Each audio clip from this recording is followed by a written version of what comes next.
8th, chapter number 3 of computer, part 4, new topic, creating a table using templates.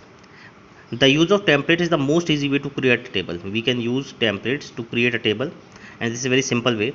Template and MS Access can be understood as a ready to use database. Now what are templates? Templates can be understood as a ready to use blank database which contains several types of table, query, form, etc. It is already predefined main database in which consists of tables, queries and forms which are needed to perform a required task, Open access and the window with backstage view will appear. Okay, open access and the window will backstage view will appear.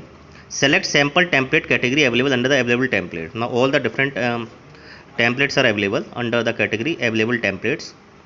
You can now see a list of all the available template. You may select any template you find appropriate. Now there is a list of templates available there, and you can select any template which you find appropriate. Let us select student template. Let us select the student template from this. A task pane for student database will appear on the right side. When you will do this, a task pane will appear on the right side. Specify the file name, just specify the name of the file. Click on the create button and Access will create the table. Open it in the form view. When you will click on the create button, MS Access will create the table and open it in the form view. This will contain fields which are relevant to the student list. It will contain all the fields which are relevant to the student list. Go to the tool tab and select that add existing field button.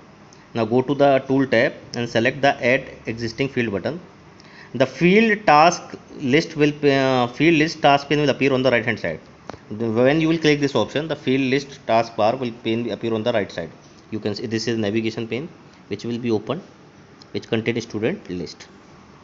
Now choose the field which you want to include in the student list. Now there is different forms are there, and out of this you can select any as per your requirement.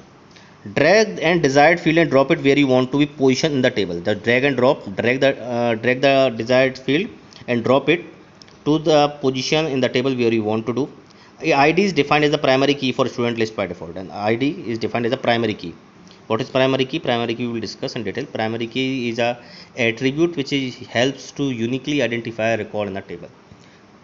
To identify a record in a table, we use primary key. Now, next topic is closing an MS Access application. Now if you don't want to work anymore with the MS Access, you can close it. You can choose the application once you have finished your work by clicking on the close button, close database icon option under the file tab. When you finish your working, you can just select the file tab. In the file tab, just select the database icon, close database icon from the file tab.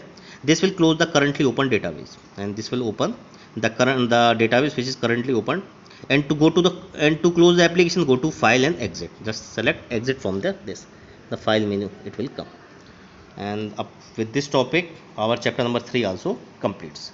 Question answer I hope you must have done, which is already being sent to you in your group. Complete the question answer. There is one confusion. Question number 4 of this chapter. Question of 4 is name some other RDBS software other than MS Access. So you have to write the name SQL, MySQL, Oracle. You can write.